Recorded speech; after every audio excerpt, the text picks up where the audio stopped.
Bien, ahora vamos a pasar a explicar cómo funciona desde el punto de vista funcional un sistema de instrumentación, ya no a través de los bloques de su sistema de transferencia, es decir, del uso matemático o del modelamiento matemático de un sistema, sino de acuerdo a su funcionamiento, ¿no? Esto ya lo habíamos explicado en la primera clase, cómo funciona un sistema de instrumentación en general. Utiliza un sensor, una etapa de procesamiento, una etapa de visualización de datos. Este sensor permite capturar la magnitud física, biológica o química que se obtiene del proceso, en este caso el paciente, y después de su procesamiento o etapa de acondicionamiento envía la señal a la unidad de control o de procesamiento de la señal para obtener una visualización de los datos. Esta visualización pues es una etapa donde se utiliza, podría ser un display, una pantalla táctil, una matriz de LEDs, etc. Todas estas etapas requieren de una fuente de alimentación o una fuente de poder que permite alimentar las diferentes etapas, ¿no? Debido a que cada una pues, puede requerir un voltaje diferente. Por ejemplo, el sensor podría utilizar una, una señal de voltaje de 5 voltios, mientras la unidad de procesamiento podría utilizar un voltaje de 3.7, mientras la etapa de visualización podría utilizar una alimentación de 12 voltios. Entonces, esta fuente de poder tiene en cuenta todos estos requerimientos de voltaje de las diferentes etapas, y además también requiere tener en consideración el consumo en miliampere hora, por ejemplo. También hemos visto pues que el sistema requeriría de una etapa de control y alimentación. Si se dan cuenta, estás midiendo el valor de la señal de salida y ejerce un control sobre el proceso o el paciente. Por ejemplo, en el caso de un parámetro físico podría ser temperatura, donde se está detectando alguna zona de inflamación a través del sensor, porque la inflamación conlleva al aumento de temperatura zonal, ¿no?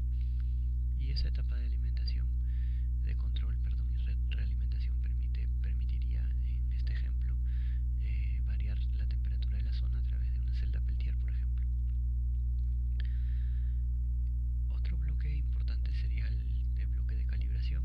Fíjense que se encuentra muy cerca al sensor, porque recuerden que la calibración se realiza a la lectura del sensor. Y pues esta etapa podría significar un bloque de programación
el sistema de control.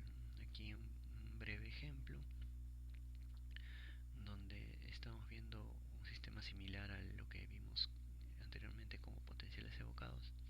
En este caso, la señal que se está captando de un paciente, de una persona que interactúa con una pantalla de display, una señal electroencefalográfica, ¿no? Que como son un conjunto de señales del cerebro que van a ser adquiridas por este sistema, y aquí pues se desarrolla todo un proceso, ¿no? Que puede ser el filtrado de la señal, la amplificación de la señal, su conversión analógica a digital y digital a analógica, dependiendo de cómo se van a utilizar los diferentes filtros. También un sistema que permita dividir las señales o enviarlas en secuencias conocidas o en patrones conocidos, que esa operación se llama multiplexación, ¿no? O demultiplexación, dependiendo qué es lo que se requiere realizar.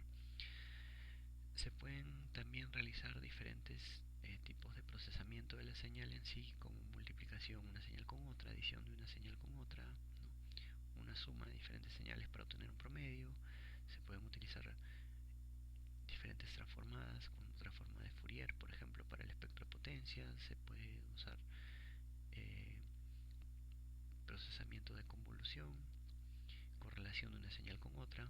Ya hemos visto diferentes tipos de procesamientos, ¿no? A lo largo del curso.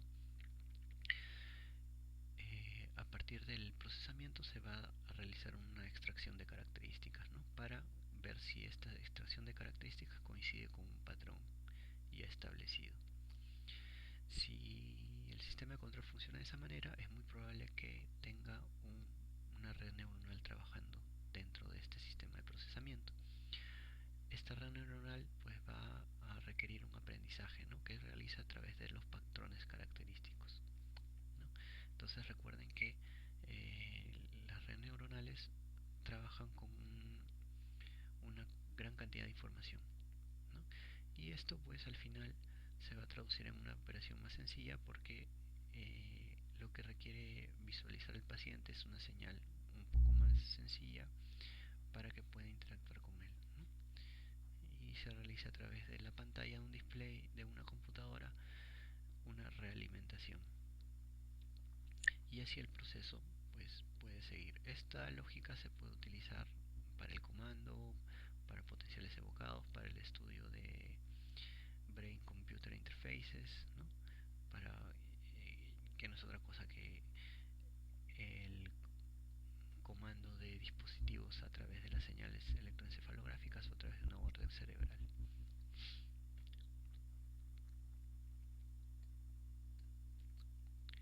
Entonces, ya que hemos visto un ejemplo, ahora vamos a ver una especie de resumen de lo que hemos visto hasta este momento, que son las relaciones de las entradas y salidas de un sistema de control, ¿no? Entonces hemos visto hasta el momento el sistema de control como una caja negra, ¿no? Que está representada en el diagrama de bloques como la unidad de control. Esta unidad de control recibe una serie de entradas y salidas y envía una serie de salidas que se van a traducir en órdenes hacia diferentes actuadores. De la misma manera, las señales de entrada pueden ser recibidas de diferentes elementos, no solo de sensores, sino también de interruptores, pulsadores o un teclado alfanumérico.